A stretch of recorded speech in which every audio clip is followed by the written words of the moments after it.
ജനസംഖ്യയുള്ള പണിയാർ സമുദായത്തിലെ ഒരു കാൻഡിഡേറ്റിനെ ഇടത് വലത് പ്രസ്ഥാനങ്ങൾ നിയമസഭ ഇലക്ഷന് അവിടെ ഞങ്ങളെ പരിഗണിച്ചിട്ടില്ലെങ്കിൽ പണിയാർ സമുദായത്തിനുള്ള അഭ്യസ്ത വിദ്യരായ ഒരു സ്ഥാനാർത്ഥിനെ ഞങ്ങളവിടെ സ്വതന്ത്രമായി പ്രഖ്യാപിക്കാൻ ആയിട്ടാണ് ഇന്നത്തെ പത്രസമ്മേളനം വിളിച്ചിട്ടുള്ളത്. ഞങ്ങൾ ഇടത് വലത് പ്രസ്ഥാനങ്ങളെ കുറച്ചു കാലം കൊണ്ട് ഇവിടുത്തെ രാഷ്ട്രീയ സ്ഥിതി വെച്ച് ഞങ്ങൾ കൺവിൻസ് ചെയ്യാൻ ശ്രമിച്ചിട്ടുണ്ട്. കാലാകാലങ്ങളായിട്ട് ഇവിടെ പ്രബല, അതായത് ഭൂമിപരമായിട്ടും തൊഴിൽപരമായിട്ടും ഒക്കെ മുന്നേറിയ കുറിച്യ കുറുമ പോലെയുള്ള സമുദായങ്ങളെയാണ് MLA ആയിട്ടും മന്ത്രിയായിട്ടും പരിഗണിച്ചിട്ടുള്ളത്.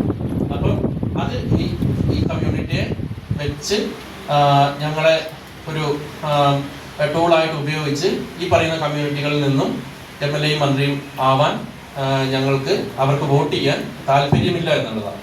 കാരണം ഏറ്റവും കൂടുതൽ ജനസംഖ്യ എന്ന് പറയുമ്പോൾ തന്നെ 90,000-ഓളം ജനസംഖ്യ വരുന്ന ഇപ്പം രണ്ടാമത്തെ വിഭാഗം ആദിവാസികളെക്കാളും 3-4 ഇരട്ടി കൂടുതലുള്ള ഈ കമ്മ്യൂണിറ്റിയിലുള്ള ഒരാളെ പരിഗണിക്കാത്ത പക്ഷം ഞങ്ങളുടെ കമ്മ്യൂണിറ്റിയിൽ നിന്ന് തന്നെ സ്വതന്ത്ര സ്ഥാനാർത്ഥിയെ പ്രഖ്യാപിക്കുകയാണ്.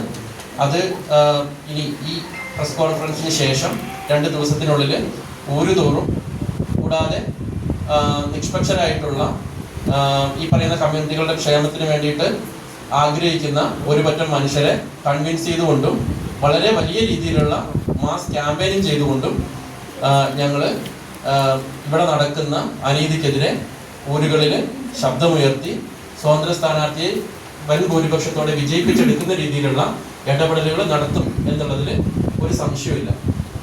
ശരിക്കും ഇതൊരു വംശീയ അധിക്ഷേപമായിട്ടും വംശീയമായിട്ടുമാണ് ഈ പറയുന്ന കമ്മ്യൂണിറ്റികളെ പരിഗണിക്കാത്തത് ഞങ്ങൾ കാണുന്നത്.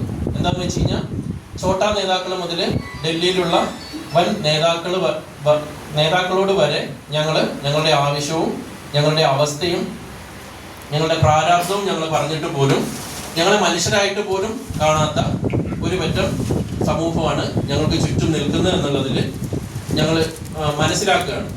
ഇപ്പം അഭ്യസ്ത വിദ്യരായിട്ടുള്ളവരും പല റിസർവേഷൻ വാർഡുകളിലും അല്ലാതെയും ഒക്കെ മത്സരിച്ച് വിജയിച്ചിട്ടുള്ള ഒരുപാട് നേതാക്കൾ ഈ കമ്മ്യൂണിറ്റികളിൽ ഉണ്ടായിട്ട് പോലും ഞങ്ങളെ കാണാത്ത ഈ സമൂഹത്തിൽ ഞങ്ങൾ പ്രഖ്യാപിക്കുകയാണ് മാനന്തവാടി നിയോജക മണ്ഡലത്തിലെ ഒരു പണിയാർ സ്ഥാനാർത്ഥി. ആരാണ് സ്ഥാനാർത്ഥി എന്നതിൽ എന്തെങ്കിലും തീരുമാനങ്ങൾ ഉണ്ടായിട്ടുണ്ടോ? ധാരണ ഇപ്പോൾ തന്നെ ഉണ്ടായിട്ടുണ്ടോ? ധാരണ ഇപ്പൊ അടുത്താവും. അതിനുശേഷം നോമിനേഷൻ കൊടുക്കുന്നതിനോടനുബന്ധിച്ച് ഞങ്ങൾ അദ്ദേഹത്തിന്റെ പേര് വെളിപ്പെടുത്തുന്നതായിരിക്കും. മണിക്കൂറിനെ സ്ഥാനാർത്ഥിയാക്കുന്നതിനോട് താല്പര്യമുണ്ടെന്ന് പലപ്പോഴും ഗീതാനന്ദ മാഷൊക്കെ പറഞ്ഞിരുന്നു. അതിന് സന്നദ്ധനാണോ? അങ്ങനെ സ്ഥാനാർത്ഥിയാക്കാൻ മത്സരിക്കാൻ താല്പര്യമുണ്ടോ?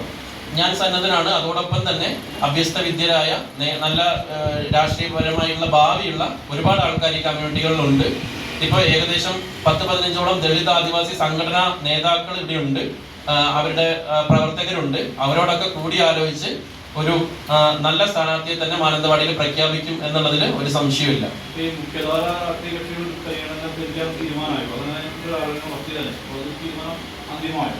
അതായത് നമ്മളിപ്പം പല നേതാക്കളോടും സംസാരിക്കുമ്പോൾ നമുക്ക് അവിടുന്ന് പോസിറ്റീവായിട്ടുള്ള കാര്യങ്ങളൊന്നും കിട്ടുന്നില്ല. ഇപ്പം ഇത് പാർലമെന്റ് കോൺസ്റ്റിറ്റ്യുവൻസി ശരിക്ക് പ്രിയങ്ക ഗാന്ധിയോടും രാഹുൽ ഗാന്ധിയോടും വരെ നമ്മൾ കത്ത് മുഖേനയും അല്ലാതെയും ഒക്കെ ഈ കാര്യം ബോധ്യപ്പെടുത്തിയിട്ടുണ്ട്. പക്ഷെ നമുക്ക് പോസിറ്റീവായിട്ടുള്ള കാര്യങ്ങൾ അവരിൽ നിന്ന് ഉണ്ടായിട്ടില്ല എന്നുള്ളതാണ്.